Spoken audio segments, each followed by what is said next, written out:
आज सगळ्यांचं लक्ष लागलेलं ते मुख्यमंत्री आणि शरद पवार भेट, आरक्षणाचा मुद्दा अत्यंत महत्वाचा याच्या होता. त्याच्यामध्ये काय फलित होईल असं तुम्हाला वाटतं? नाही बघा, मुळात आता आज माननीय पवार साहेब माननीय सीएम साहेबांना भेटलेत, पण त्या भेटीमध्ये काय चर्चा झाली हे आम्हाला कुणालाच कल्पना नाही. कारण फक्त साहेबच, सीएम साहेब आणि पवार साहेब दोघा जणांचीच ती बैठक होती. परंतु यापूर्वी पाठीमागच्या आठवड्यात अधिवेशनामध्ये जेव्हा आपण सर्वपक्षीय नेत्यांना मराठा आरक्षण, ओबीसी आरक्षण हे जे महत्त्वाचे मुद्दे आहेत त्याच्या बाबतीतल्या चर्चेसाठी बोलवलेलं होतं, परंतु त्यावेळी विशेषतः महाविकास आघाडीचं कुणीच आलं नाही.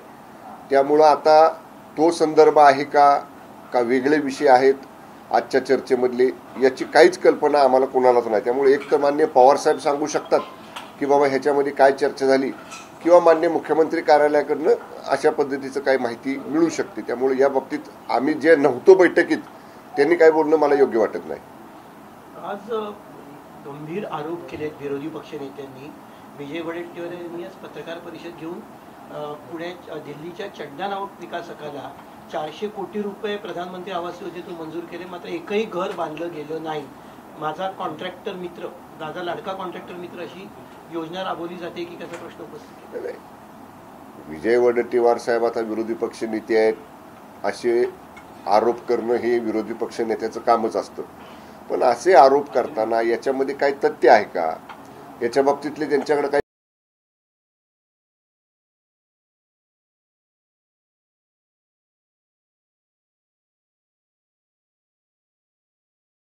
वेगळं याच्यात काय मला वाटत नाही. आता अधिवेशन झालं, 8च दिवस झाले अधिवेशन संपून. का बरं हा विषय तिने अधिवेशनात उपस्थित केला नाही? अधिवेशनामध्ये तर आपण 3 आठवडे अधिवेशन चालवलं.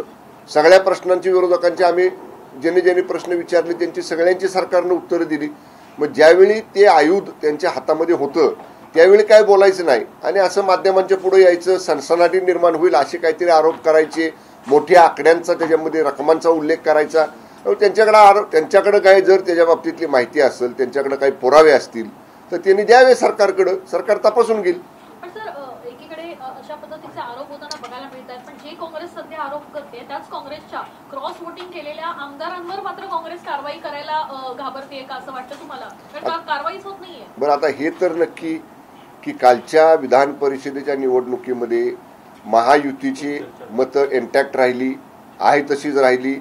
किंबहुना महाविकास आघाडीमध्ये जी मतं होती त्यातली 10 ते 15 मतं ही महायुतीकडे आलेली आहेत. म्हणजे हे नक्की की महाविकास आघाडीमधले जे 3 पक्ष आहेत, उभाटा गट, काँग्रेस आणि पवारसाहेबांचे राष्ट्रवादी, यांच्यातली काही मतांनी क्रॉस वोटिंग केलं. आता ज्याच्या त्याच्या पक्षानं शोधलं पाहिजे ना. आता ते म्हणतायत, म्हणजे मी पाहिलं मध्ये वाहिन्यांवरच माननीय बंटी पाटील आणि आमदार विदर्भातले आमचे काँग्रेस पक्षाचे ते म्हणत होते की आम्ही असं मार्किंग दिलं होतं, तसं मार्किंग दिलं होतं, मतपत्रिकेला देताना डमी मतपत्रिकेवरती मार्किंग करून घेतलं होतं, पुन्हा आम्ही चेक केलं मतपत्रिका मोजताना आणि त्यामध्ये आम्ही शोधलंय की कुणी क्रॉस वोटिंग केलंय. मग तुम्ही जर शोधलं असेल तर दाखवा धाडस, तुम्ही तुमचं क्रॉस वोटिंग केलेलं तुमच्या आमदारांवर कारवाई करायची. त्यामुळं त्यांच्यात अशा पद्धतीनं स्वतःच्या घरामध्ये जे चाललंय, स्वतःच्या महाविकास आघाडीमधले आमदार नाराज आहेत, स्वतःच्या महाविकास आघाडीतले आमदार महायुतीला उघड मदत करतायत, हे समोर आलेलं आहे. त्यामुळे तुमच्या घरात काय चाललंय ते आधी बघा, ते नीटनेटकं करा, असंच मला त्यांना सांगायचं. एकीकडे अशा पद्धतीने 7 ते 8 आमदारांवर कारवाई होणं अपेक्षित असताना देखील विधानसभा निवडणुकीच्या आधीपर्यंत कुठलीही कारवाई त्यांच्यावर केली जाणार नाही अशी देखील माहिती समजते. याचा अर्थ काँग्रेस पक्ष दबावाखाली आहे.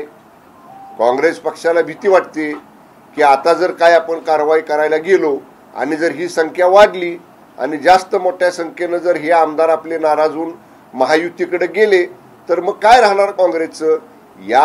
या विवंचनेमध्ये ते लोक आहेत. त्यामुळं मला नाही वाटत की जे कोणी शोधून काढले म्हणतात त्यांच्यावर ते कारवाई करतील. म्हणून मी मगाशी म्हटलं तसं त्यांनी स्वतःच्या घरात काय चाललंय हे आधी बघावं आणि मग आमच्यावरती टीका करावी. काल फडणवीस याविषयीच असं म्हटलेत की आम्ही महाविकास आघाडीचे 20 आमदार फोडले. त्यावरती राऊत म्हटलेत की मग यांची चौकशी झाली पाहिजे की 20 आमदार फोडण्यासाठी किती पैसे वापरले वगैरे. ईडी आणि सीबीआयची चौकशी गृहमंत्र्यांची व्हावी असं राऊत म्हटले. मी जरासं दुरुस्त करतो आपल्याला. माननीय फडणवीस साहेबांच्या भाषणामध्ये फोडलेत हा शब्द नाही. माननीय फडणवीस साहेब काय म्हटले की महायुतीतले महाविकास आघाडीमधले 12 ते 15 आमदारापेक्षा जास्त आमदार यांनी महायुतीला मतदान केलंय, महायुतीकडे आलेत. फोडणं आणि मी मगाशी जे सांगितलं ना की त्यांच्यामधले आमदार नाराज आहेत, त्यांच्यामधल्या आमदारांच्यामध्ये अस्वस्थता आहे आणि अनेक वेळा खाजगीत हे आमदार आम्हाला भेटतात त्यावेळी आम्हाला सांगतात की आम्ही आता इथं अस्वस्थ आहोत, आम्हाला या ठिकाणी म्हणजे ते तिथं समाधानी नाहीत आणि त्याचाच परिणाम झाला की त्यांनी आमच्या महायुतीकडे मतदान केले. त्यामुळे राऊताला कसं आहे कुठलाही शब्दाचा अर्थ कसाही काढायचा.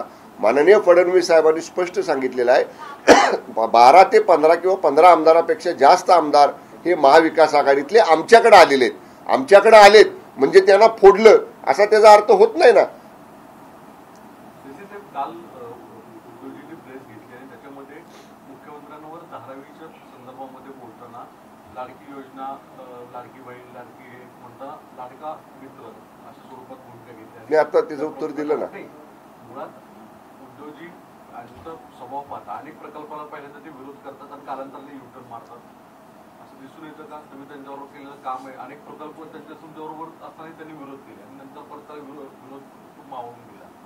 समृद्धी प्रकल्प असेल, मेट्रो असेल, अनेक प्रकल्प. नाही हे बघा, आता धारावी प्रकल्पाच्या बाबतीत धारावीचं पुनर्वसन करायचं, तिथल्या झोपडपट्टी धारकांना पक्की घरं द्यायची, कायमस्वरूपी त्यांचं पुनर्वसन करायचं. मला वाटते गेली 25-30 वर्ष झाले हा विषय नुसता आपण चर्चा करतोय. याच्यावरती आता मार्ग निघाला, याच्यावरती त्यांचं अद्ययावत पुनर्वसन करण्याचा सरकारनं निर्णय घेतला, त्याच्यासाठी आता निविदा निघाल्या. म्हणजे एक एक पाऊल आपण या धारावीच्या कायमस्वरूपी चांगल्या पुनर्वसनासाठी पुढे टाकतोय. आता त्याला विरोध करायचा. बरं झालं तुम्ही सांगितलं. समृद्धी मार्गाला सुरुवातीला कुणी विरोध केला? हेनीच विरोध केला. मेट्रोला कुणी विरोध केला? हेनेच विरोध केला. आणि मग नंतर का बरं विरोध मावळला? त्याचं काय आहे, सुरुवातीला विरोध करायचा आणि माननीय उद्धव साहेबांना जी काही त्यांच्या जवळ माणसं आहेत ना ते पूर्ण माहिती देत नाहीत, त्यांना अपूर्ण माहिती देतात आणि मग मिळालेली माहिती याच्यात तथ्य किती आहे, ह्याच्यात सत्यता किती आहे हे जबाबदार नेत्यांनी नेहमी तपासून घेतलं पाहिजे. त्याच्या बाबतीतला त्या माहितीची 2, 3, 4 बाजूनी खात्री करून घेतली पाहिजे आणि मग आपण त्याच्यावरती भाष्य केलं पाहिजे. त्यामुळं मी सुद्धा आता सांगतो बघा, आपल्याला आता ते मोर्चा काढतायत, धारावी प्रकल्पाला विरोध करतायत, त्याच्या बाबतीतलं स्टेटमेंट देत आहेत. कालांतरानं जेव्हा त्यांना खरी वस्तुस्थिती लक्षात येईल की हा प्रकल्प धारावीतल्या झोपडपट्टीधारकांच्या फायद्याचा आहे, त्यांचा कायमस्वरूपी पुनर्वसनाचा प्रश्न सोडवणार आहे, तेव्हा त्यांचा विरोध सुद्धा कमी होईल. मागं जसा समृद्धीचा कमी झाला, मेट्रोचा कमी झाला, तसा धारावी प्रकल्पाच्या बाबतीतला सुद्धा त्यांचा विरोध नक्की कमी होईल. पण एका पक्षाचे अध्यक्ष असताना पण अशा पद्धतीनं चुकीची माहिती घेऊन विरोध करणं किंवा एक भूमिका घेणं नंतर दुसरी भूमिका घेणं हे कितपत योग्य? नाही, मी म्हणलं ना, त्यांना त्यांच्या जवळ जे लोक आहेत किंवा त्यांना जे लोक माहिती देतात ते पूर्ण माहिती म्हणजे त्यांना अपुरी माहिती देतात आणि मिळाली माहिती तर ती क्रॉस व्हेरीफाय केली पाहिजे ना. आपल्यासारख्या पक्षाच्या जबाबदार नेत्यांनी स्टेटमेंट करताना आपल्याकडे आलेली माहिती जी आपल्या सोर्सेसनं दिलेली आहे त्याच्यात किती तथ्य आहे हे तपासलं पाहिजे. म्हणून आता माननीय उद्धवजींच्यावर बोलण्या एवढा काही मी मोठा नाही, परंतु आमच्यासारखे छोटे कार्यकर्ते सुद्धा जेव्हा एखादं स्टेटमेंट आम्ही करतो किंवा एखादं वक्तव्य करतो तेव्हा आम्ही 2-3 वेळा अगोदर त्याची खात्री करून घेतलेली असते. त्यामुळं त्या वक्तव्यापासून पुन्हा मागं हटायची वेळ आमच्यावर येत नाही. म्हणून त्यांनी त्यांच्याकडे जे सोर्सेस माहिती देतात त्या सोर्सेसची आलेली माहिती क्रॉस व्हेरीफाय करावं आणि मगच त्यांनी बोलावं. अमित शहा यांनी काल पुण्यात म्हटलेलं की येणारं सरकार हे भाजपच्या नेतृत्वाखालचं महाराष्ट्राचं सरकार असेल, मान्य आहे का हे तुम्हाला? हे बघा, आज आम्ही महायुती म्हणून लढतोय. आज सकाळी भारतीय जनता पक्षाचे काही आमदार माझ्याकडे चर्चा करायला म्हणजे भेटायला मला या ठिकाणी आले होते, तेव्हा आमची चर्चा झाली आणि त्यांनी स्पष्ट सांगितलं की माननीय अमित शहा साहेबांनी कालच्या भारतीय जनता पक्षाच्या महाअधिवेशनामध्ये महायुती म्हणून निवडणुकीला सामोरं जायचं आहे, महायुतीचं सरकार आणायचं आहे, अशा पद्धतीचंच आम्हाला या ठिकाणी सगळ्या भारतीय जनता पक्षाच्या पदाधिकाऱ्यांना सांगितलेलं आहे. हे भारतीय जनता पक्षाचे जबाबदार लोकप्रतिनिधी आज माझ्याशी त्यांची मगाशी चर्चा झाली, त्यांनी सांगितलेलं आहे. आणि हे बघा, महायुतीमध्ये आमच्यामध्ये मी अनेक वेळा सांगितले रस्सीखेच नाही, आमच्यामध्ये चढाओढ नाही. आम्हाला फक्त माननीय नरेंद्र मोदी साहेबांचं नेतृत्व बळकट करणारं महायुतीचं सरकार हे महाराष्ट्रामध्ये आणायचंय. आता मी शिवसेनेचा आहे, मला 100% वाटतंय, मला वाटतंय, माझं म्हणणं आहे की आमचे पक्षाचे मुख्य नेते एकनाथजी शिंदे साहेब मुख्यमंत्री झाले पाहिजेत. तसं भारतीय जनता पक्षाच्या आमदारांना वाटणार, नेत्यांना वाटणार की फडणवीस साहेब मुख्यमंत्री झाले पाहिजेत. अजितदादांच्या बरोबरचे राष्ट्रवादी काँग्रेस पक्षाचे आमदार आमच्या बरोबर आहेत, त्यांना वाटणार मान्य अजितदादा मुख्यमंत्री झाले पाहिजेत.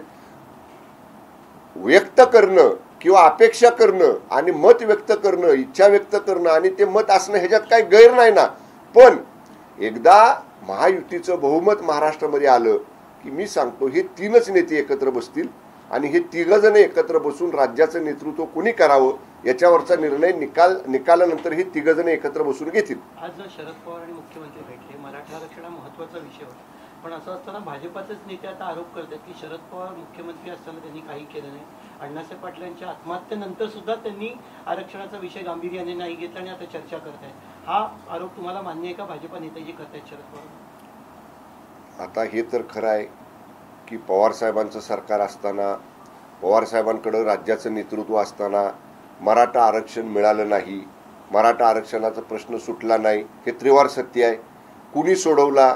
महायुतीचं सरकार आल्यानंतर, माननीय शिंदेसाहेब मुख्यमंत्री झाल्यानंतर महायुतीनं हा प्रश्न मराठा आरक्षणाचा 10% स्वतंत्र आरक्षण मराठा समाजाला देऊन तो सोडवला. आणि मी परत सांगेन आपल्याला, आता सुद्धा मी मगाशी म्हटलं की सर्व पक्षीय नेत्यांच्या बैठकीला मान्य पवार साहेबांना सुद्धा निमंत्रण, आम्ही अधिवेशन काळात जी बैठक झाली त्या बैठकीला पवार साहेबांना सुद्धा निमंत्रण दिलेलं होतं.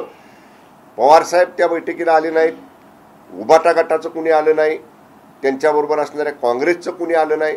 त्यामुळं जर आजची भेट कुठल्या प्रश्नासाठी होती, कुठल्या विषयासाठी होती हे मला अधिकृत माहिती नाही, त्यामुळं त्याच्यावर मी भाष्य करणार नाही. पण जर पवार साहेबांना मराठा आरक्षणाच्या बाबतीतलं काही मत मांडायचं असेल, त्यांचं काय म्हणणं असेल किंवा त्यांच्याकडं कसा ह्यातनं मार्ग काढावा म्हणून काही पर्याय असेल तर सर्व पक्षीय बैठकीमध्ये येऊन त्यांनी ते मांडायला पाहिजे होतं. 2.5-3 तास बैठक चालली. अगदी पवार साहेबांना लिंक उपलब्ध करून द्या ऑनलाईन उपस्थित राहायला, असा सुद्धा पवार साहेबांच्या कार्यालयाकडनं आमच्या विभागाला निरोप आल्यानंतर आपण त्यांना लिंक सुद्धा अवेलेबल करून दिलेली होती, उपलब्ध करून दिलेली होती. पण ऑनलाईन सुद्धा ते उपस्थित राहिले नाहीत. त्यामुळं बैठकीमध्ये यायचं नाही, बैठकीमध्ये भाष्य करायचं नाही, बैठकीमध्ये आपलं मत व्यक्त करायचं नाही. आणि समजा आजच्या बैठकीमध्ये और माननीय मुख्यमंत्र्यांच्या भेटीमध्ये त्यांची काय चर्चा झाली माहित नाही, पण आता समजेल, एक तर पवार साहेब सांगतील किंवा अधिकृत मुख्यमंत्री कार्यालयाकडनं समजेल की कुठल्या विषयावर बैठक होती. सर, काल अजित दादा बोलताना असं म्हणाले की स्थानिक स्वराज्य निवडणुका ज्या आहेत त्या स्वबळावर लढायच्या. आता काही वेळापूर्वी बावनकुळे देखील तेच म्हणाले की स्थानिक स्वराज्य निवडणुका स्वबळावर लढायचं. महायुतीमध्ये दुमत आहे का या निवडणुकांच्या संदर्भात? अद्याप महायुतीमध्ये ह्याच्यावरती महायुतीची जी समन्वय समिती आहे 3 पक्षांची प्रमुख आणि मित्र पक्षांची, त्याच्यामध्ये येणाऱ्या स्थानिक स्वराज्य संस्था कशा लढाव्यात या बाबतीत चर्चा झालेली नाही. त्यामुळं जर भारतीय जनता पक्षाचं मत असेल, राष्ट्रवादी काँग्रेसचं मत असेल तर शिवसेना म्हणून आम्ही सुद्धा माननीय मुख्यमंत्री नेते आहेत आमचे एकनाथजी शिंदे साहेब, त्यांच्याबरोबर आम्ही सगळे नेते चर्चा करू. आमची संघटनेची जी कार्यकारिणी राज्याची आहे, केंद्रीय कार्यकारिणी आमच्या पक्षाची आहे, आम्ही सगळे एकत्र बसू आणि ठरवू पक्षामध्ये काय भूमिका घ्यायची ती. पण व्यक्तिगत माझं मत म्हणाल तर महायुती म्हणून ह्या जर निवडणुका लढल्या तर त्या अधिक फायदेशीर ठरतील. कारण आपल्याला समोर जर महाविकास आघाडी एकत्र लढणार असेल तर आपण सुद्धा एकत्र लढलं पाहिजे. महाविकास आघाडी एकटी लढणार असेल तर मग आमच्या महायुतीमध्ये आम्ही एकत्र बसून त्याच्यावर योग्य वेळी निर्णय घेऊ. म्हणजे आणखी एक तानाजी सावंतच्या आरोग्य विभागावरती आरोप केला गेला आहे की 29 जिल्ह्यांमध्ये खासगी सुरक्षा रक्षक त्यांनी वापरले, आरोग्य केंद्रावरती महामंडळाचे सुरक्षा रक्षक वापरले नाहीत. सुरक्षा 263 कोटींचं वाढीव टेंडर त्यांनी हे केलं. आता अशा आरोप सातत्याने विरोधकांकडून केले जाते, निवडणुका समोर ठेवून आरोप होते. मला माहित नाही, हा आरोग्य विभागाशी निगडीत प्रश्न आहे. त्यामुळे या बाबतीत जर आपण माननीय आरोग्यमंत्री सावंत साहेबांनाच विचारलं तर अधिक बरं होईल, कारण त्यांच्या विभागातली माहिती मला असण्याचं काही कारण नाही. पण ते अधिक स्पष्टता याच्या बाबतीत माननीय आरोग्यमंत्री महोदय देतील आपल्याला. सर, काही दिवसांपूर्वी ज्या पद्धतीनं हिटन प्रकरणामध्ये ज्या पद्धतीची कारवाई वेगानं होताना बघायला मिळाली होती, इव्हन अनधिकृत बार आणि याच्यावर देखील कारवाई मोठ्या प्रमाणात झालेली बघायला मिळाली. तुम्ही त्याच्यामध्ये AI टेक्नॉलॉजी संदर्भात एक माहिती दिली होती, ती कधीपासून त्याच्यामध्ये 2-3 पर्याय आमच्या समोर आलेले आहेत आणि आजच मी आता मगाशी म्हटलं ना, आता 5:30 वाजता त्या अधिकाऱ्यांना ब्रीफिंगसाठी मी बोलवलेलं आहे. आमचं जवळपास ते आर्टिफिशियल इंटेलिजन्सच्या बाबतीतला सगळा प्रस्ताव रेडी आहे. मी परत 2 वेळा आमच्या अधिकाऱ्यांना सांगितलं की एज त्या व्यक्तीचं वय आयडेंटिफाय होईल अशी जर त्याच्यात काही इम्प्रूव्हमेंट करता येत असेल तर ते करून दाखवा. तर आज 5:30 वाजता फायनल त्याचं प्रेझेंटेशन दाखवायला आमचे अधिकारी माझ्याकडे येणार आहेत. माझ्या माहितीनुसार एक 15 दिवसाच्या आत त्याच्यावर अंतिम निर्णय होईल. कोकणामध्ये उबाटा विरुद्ध काँग्रेस असा एक संघर्ष दिसून लागलेला आहे. कोकणामध्ये उबाटाला सुद्धा फस्त कायम ठेवायचं, दुसरीकडे काँग्रेस नाना पटोले यांचं नाव आहे की आम्हाला सुद्धा तिथे वाढवायचं आहे. खरंच इतकं सक्षम दोन्ही आहेत ते खरंच कोकण शिवसेनेचा बालेकिल्ला आहे. आज नाही, अनेक वर्षापासून आहे. आणि आपण बघितलं की शिवसेनेची पाळंमुळं ही कोकणात सामान्य माणसापर्यंत रुजलेली आहेत. आणि आपण बघाल माननीय मुख्य नेते एकनाथजी शिंदे साहेबांच्या नेतृत्वाखाली जेव्हा आम्ही एक भूमिका घेतली राज्यामध्ये, कोकणानं त्याला भरभरून पाठिंबा दिलेला आहे. कोकण नेहमीच वंदनीय बाळासाहेब ठाकरे साहेबांचे ज्वलंत हिंदुत्वाचे विचार पुढे घेऊन जाणारे जे आहेत अशा विचारांना कोकणानं पाठबळ दिलेलं आहे. त्यामुळे मी सांगेन आपल्याला की कोकणात येणाऱ्या विधानसभेला सुद्धा आणि स्थानिक स्वराज्य संस्थेला सुद्धा महायुती शिवसेना, भारतीय जनता पक्ष, राष्ट्रवादी काँग्रेसची महायुतीच पहिल्या क्रमांकावर असेल. जरांगेंचा विषय तुम्ही हाताळत होता, पवार साहेबांचा होता नाही, अजून हाताळतोय. मुद्दा असा होता की तिथे पवार साहेब असं जो म्हणणं आहे की नेमकं आश्वासन खरं काय दिले आम्हाला कळत नाही. तुम्ही भले ओपनली फोरमवर सगळ्या गोष्टी सांगत होता, पवार साहेबांसारख्या नेता ज्या उघड पद्धतीने सांगतो की तुम्ही नेमकं आश्वासन काय दिले जरांगेंच्या बाबतीत हे माहित नाही का? इकडे जरांगेंचं उपोषण कंटिन्यू सुरूच आहे. हे बघा, पवार साहेब मोठे नेते आहेत. पवार साहेब हे म्हटलेलं मी ऐकलं की काय आश्वासन जरांगेंना दिलं आणि जरांगेंबरोबर सरकारची काय चर्चा झाली हे आम्हाला माहित नाही. सरकारनं माननीय मनोजदादा जरांगे पाटलांच्या बरोबर केलेली चर्चा कुठली गुप्त ठेवलेली नाही. ज्या ज्यावेळी मी गेलो, ज्या ज्यावेळी उदय सामंत साहेब गेले, ज्या ज्यावेळी खासदार संदीपान भुमरे साहेब गेले, आम्ही मान्य मनोजदादांना भेटून आलो की जी चर्चा झाली ती उघड सांगितलेली आहे. आणि माध्यमांनाही पाहिले की मान्य मनोजदादा हे कधी बंद दाराआड चर्चा करत नाहीत. मी 2 वेळा गेलो, ओपन मीडियाच्या समोर त्यांच्याबरोबर चर्चा केली, आपण सगळ्यांनी पाहिलं. त्यामुळं जे त्रिवार खुलं आहे ते आम्हाला माहीत नाही असं म्हणायचं म्हणजे पवार साहेब शेवटी बोलले त्यामुळे आम्ही त्याच्यावर जास्त बोलणं बरोबर नाही. पण मान्य मनोजदादांची मागणी जी मराठा आरक्षणाची आहे, परत मी सांगेन, बरं झालं तुम्ही तो विषय काढला की आता 20 तारखेपासून ते परत उपोषणाला बसले. ते उपोषणाला बसायच्या आदल्या दिवशी सुद्धा मी त्यांना विनंती केली, मी त्यांना फोन केला, तुम्ही उपोषण करू नका. मी तुम्हाला भेटून आल्यानंतर 3 महत्त्वाच्या गोष्टी त्यांनी मला सांगितल्या होत्या. एक, जे प्रारूप ड्राफ्ट नोटिफिकेशन जे सगळे सोयऱ्यांचं आहे त्याच्या बाबतीत तातडीनं कार्यवाही करा. तर त्या बाबतीत आपण त्याची स्क्रुटिनी सुरू केलेली आहे, अंतिम टप्प्यामध्ये आहे. म्हणजे त्यांना मी जेव्हा मनोजदादांना भेटलो तेव्हा नुकत्याच लोकसभेच्या निवडणुका संपल्या होत्या आणि आमच्याकडं कर्मचारी त्यावेळी लोकसभेच्या निवडणुकीला होते. पण ते आल्यानंतर आम्ही सगळ्यांना त्या कामाला लावलं आणि ते आता अंतिम टप्प्यामध्ये तेही काम सुरू आहे. त्यांनी मला सांगितलं होतं की हैदराबाद गॅजेट जे विशेषतः मराठवाड्यातल्या 9-10 जिल्ह्यांसाठी आहे ते ताबडतोब लागू करा. तर मी तिकडून आल्यानंतर आपण हैदराबादला आपली कमिटी पाठवली. 11 अधिकाऱ्यांची टीम आमची 4 दिवस हैदराबादमध्ये होती. 8.5 मला ते अधिकारी आल्यानंतर त्यांनी सांगितले 8,500 डॉक्युमेंट त्यांनी आयडेंटिफाय केलेले आहेत की जी डॉक्युमेंट्स आपल्याला त्यांच्याकडनं सर्टिफाईड कॉपीज पाहिजे आहेत. असं नाही की आपण स्कॅनर नेला, ते स्कॅन केलं घेऊन आलो. समजा नेला, स्कॅनरवर स्कॅन केलं आणि कोर्टात ऑथेंटिसिटी चॅलेंज झाली तर हे कशावरनं? हैदराबाद गव्हर्नमेंटच्या कस्टडीतलेच डॉक्युमेंटची कॉपी आहे. म्हणून आम्ही त्यांना विनंती केली हैदराबाद गव्हर्नमेंटला, स्कॅनिंगची यंत्रणा आम्ही देतो, हर एक दस्तऐवज तुम्ही सर्टिफाय करून द्या, हर एक डॉक्युमेंट तुम्ही आम्हाला सर्टिफाय करून द्या. आणि त्या बाबतीतली सुद्धा कार्यवाही आमची आता सुरू आहे. तिसरं त्यांनी सांगितलं होतं, पहिलं आंदोलन मराठा समाजाचं म्हणजे मनोजदादांनी केलेलं, दुसरं आंदोलन त्यावेळी जे गुन्हे घडलेले आहेत आणि जे केसेस दाखल आहेत त्याच्यामधले गुन्हे सरसकट मागं घ्या. त्यावेळी सुद्धा मी त्यांना आल्यावर सांगितलं की त्याच्यामधले एक ठराविक गुन्हे असे आहेत की ज्याच्यामध्ये रक्कम रुपये 5 लाखापेक्षा जास्त नुकसान आहे आणि गंभीर स्वरूपाच्या इजा आहेत, तर ते नियमानंच काढता येत नाही. तर ते वजा जाता जे राहिलेले गुन्हे आहेत ते काढून घेण्याच्या संदर्भामध्ये समिती गठीत झालेली आहे. त्या समितीचं सुद्धा काम सुरू आहे. म्हणजे त्यांच्याकडनं आल्यानंतर आम्ही हाताची घडी घालून बसलोय असं नाही, आमचे प्रयत्न सुरू आहेत. पण सुरुवातीला मी त्यांना म्हटलं होतं तुम्ही बघा, अजूनही तुमची क्लिप काढा की किमान 2 महिने आम्हाला द्या. पण त्यावेळी त्यांनी 2 महिने न देता 1च महिना दिला. पण मिळालेला 1 महिना सुद्धा आम्ही वाया घालवला नाही. सरकार, मी परत सांगेन, माननीय शिंदे साहेबांनी जे आश्वासन दिलेलं आहे त्या आश्वासनानुसार सरकार एकही दिवस एकही तास वाया न घालवता याच्यावर काम करते. म्हणून मी त्यांना विनंती केली होती की तुम्ही आंदोलन करू नका, उपोषण करू नका. पण त्यांनी नाही ऐकलं. त्यांचं उपोषण सुरू आहे. माझी आज आपल्या मार्फत परत आपल्या माध्यमातून त्यांना परत विनंती राहील की आमची केव्हाही चर्चेची तयारी आहे. आम्ही जे महिन्याभरात केले ते माध्यमांच्या वतीनं मी समोर सांगितलेलं आहे आणि आमचं काम सुरू आहे. सरकार दिलेल्या आश्वासनापासून बाजूला सरकणार नाही. अंगणवाडी 10,000 गॅजेटेड डॉक्युमेंट सांगतात 8,500 त्याच्यातून म्हणजे निष्कर्ष काय येतं? कारण की मुळात त्यांची जी सगळ्यात मागणी सगळ्यात अडचण जी झालेली आहे, जी उघड पद्धतीने दिसते, ती सगळे सोयरे देता येणार नाही असं सुद्धा गिरीश महाजन यांचं सुद्धा एक कॅबिनेट मिनिस्टर म्हणून नाही, सगळे सोयरे वेगळा विषय आहे.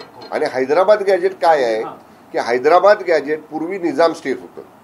मराठवाडा जो रिजन आहे संभाजीनगर परिसरामध्ये तिथले 9-10 जिल्हे हे निजाम स्टेटमध्ये होते. मराठवाडा मुक्त झाल्यानंतर त्या काळात निजाम स्टेट असताना त्या कुणबी नोंदी होत्या. म्हणजे उदाहरण समजा मी आहे, माझे वडील, माझे आजोबा, माझे पंजोबा, माझे खापर पंजोबा. आता आमच्याकडे कुठंच कुणाचं डॉक्युमेंट नाही. पण समजा माझ्या खापर पंजोबाचं त्या निजाम स्टेटमधलं जे गॅजेट आहे किंवा जे काही त्यांचे डॉक्युमेंट्स आहेत त्याच्यामध्ये जर तो दाखला कुणबीचा नोंद आढळली तर थेट रक्ताच्या नात्यातनं, म्हणजे खापर पंजोबातनं पंजोबाला, पंजोबातनं आजोबांना, आजोबातनं वडिलांना, वडिलांतनं मुलांना, मुलातनं नातवाला, हे थेट ब्लड रिलेशन आहे. याच्यासाठी ते हैदराबाद गॅजेटमधले ओरिजिनल डॉक्युमेंट जे आहेत ते स्कॅन करून सर्टिफाय करून आपल्याला हवेत. मुद्दा असा साहेब बोलत होतो की सगळे सोयरेच्या संदर्भात जो आजपर्यंत ठाम आहे, ओबीसी मधलंच मिळावं याविषयी ठाम आहे, याच्यावर कन्क्लुजन काय? हे बघा, त्यांनी काय सांगितलं होतं, मराठा समाजाला आरक्षण द्या. आता मराठा समाजाला आरक्षण दिलं ना आपण 10% स्वतंत्र, ते टिकलं ना. आता ते आरक्षण अस्तित्वात असताना ज्या काही जाहिराती निघाल्या त्याच्यामध्ये आपण दुरुस्त्या पण केल्या ना.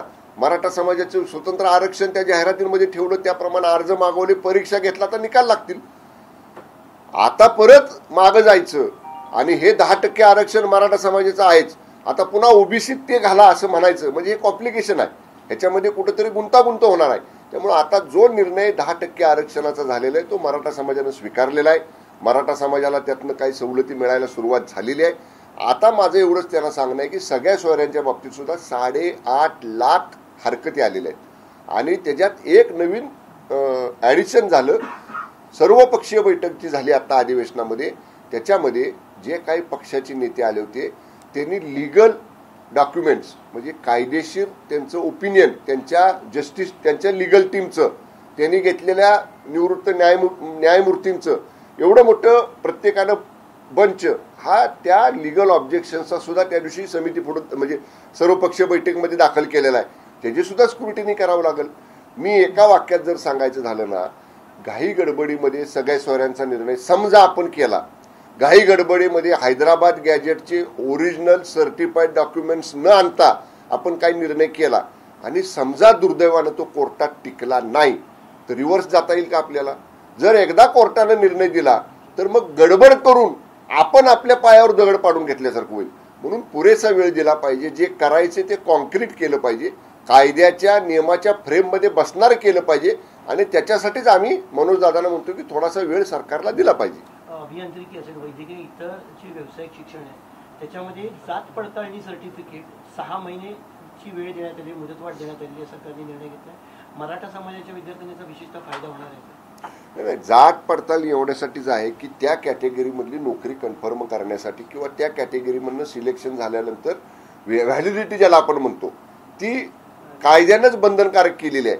आणि व्हॅलिडिटी घेताना तुम्ही जर कोणी कधी व्हॅलिडिटीसाठी अप्लाय केला असेल तर आपल्याला माहिती आहे आईच्या बाजूचे रिलेशन्स, आईच्या बाजूचे डॉक्युमेंट्स, वडिलांच्या बाजूचे डॉक्युमेंट्स, आजोबांच्या बाजूचे डॉक्युमेंट्स, अगदी वडिलांच्या आजोबांच्या शाळेतल्या नोंदीपासून सगळ्या कागदपत्रांची तपासणी करावी लागते. म्हणून त्याच्यासाठी थोडा वेळ लागतोय.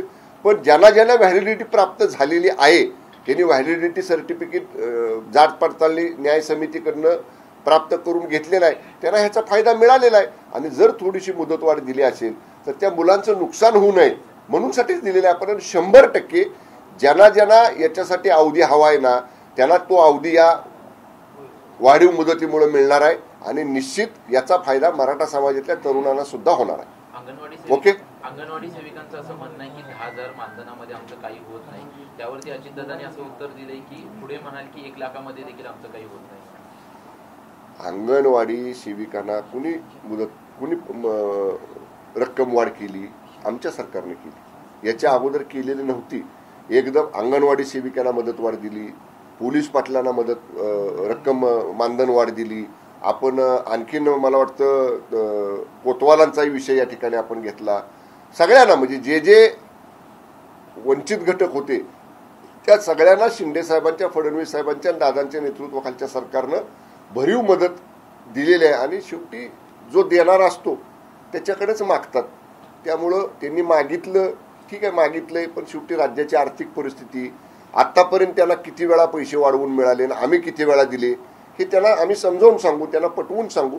निश्चितपणे त्यांचं समाधान होईल त्या अंगणवाडी ताईंचं असं मला वाटतंय. अजितदादांच्या गुलाबी जॅकेटची अजून देखील चर्चा आहे आणि आता त्यांनी घोषणा केली की राज्यातील 10,000 महिलांना रिक्षा देण्यात येणार आहेत आणि त्या देखील गुलाबी असणार आहेत. त्या बजेटमध्ये जाहीर झालं होतं.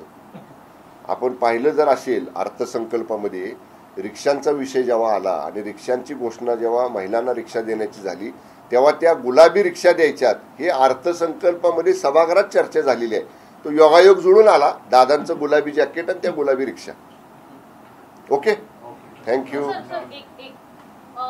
सर, पिंपरी चिंचवडमध्ये देखील आता पुन्हा एकदा हिट अँड रनची केस पुढे आलेली आहे, ज्याच्यामध्ये 2 जणांना खरं तर गंभीर दुखापत बघायला मिळते आहे. हिट अँड रनच्या प्रकरणामध्ये मोठी वाढ होते का? नियम अधिक घट्ट करणं गरजेचं आहे? नियम तर आपण कडक केले. म्हणजे विशेषतः राज्य उत्पादन शुल्क विभागाचं म्हणाल तर जे आर्टिफिशियल इंटेलिजन्सचा तुम्ही आता मला प्रश्न विचारला, एक 15 दिवसामध्ये ते आर्टिफिशियल इंटेलिजन्सचे कॅमेरे आपण आणि अगदी मी ते तर सुरू करतोय. पोलिसांनी सुद्धा त्यांचं पेट्रोलिंग वाढवलेलं आहे. आणि माझं मत आहे किंवा मला असं म्हणायचं आहे की जी टाइम लिमिट दिलेली आहे, मेट्रोपॉलिटन सिटीजमध्ये किती वाजता बार बंद झाले पाहिजेत, पब बंद झाले पाहिजेत, आज एक्साईजची टीम पेट्रोलिंग करते, पोलिसांची टीम पेट्रोलिंग करते. त्यामुळे याच्यावरती कडक नियमावली केलेलीच आहे. अधिक सुद्धा कडक याच्यामध्ये एकच हे आहे की पेट्रोलिंगची गस्त वाढवली पाहिजे, फील्डवर ज्यादा स्टाफ असला पाहिजे. आणि त्यामुळं आता माझ्या सुद्धा विभागामध्ये जे अकार्यकारी पदावरती अधिकारी कर्मचारी होते त्यांना कार्यकारी पदावर घेऊन त्यांना अशा पद्धतीनं अधिकचं काम देण्याचा सुद्धा प्रस्ताव माझ्या विभागाचा आहे. त्याच्याप्रमाणे लवकरच कार्यवाही होईल.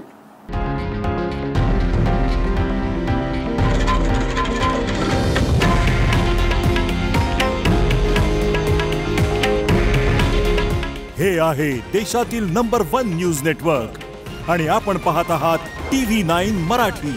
काळजी तुमची, हित महाराष्ट्राचं.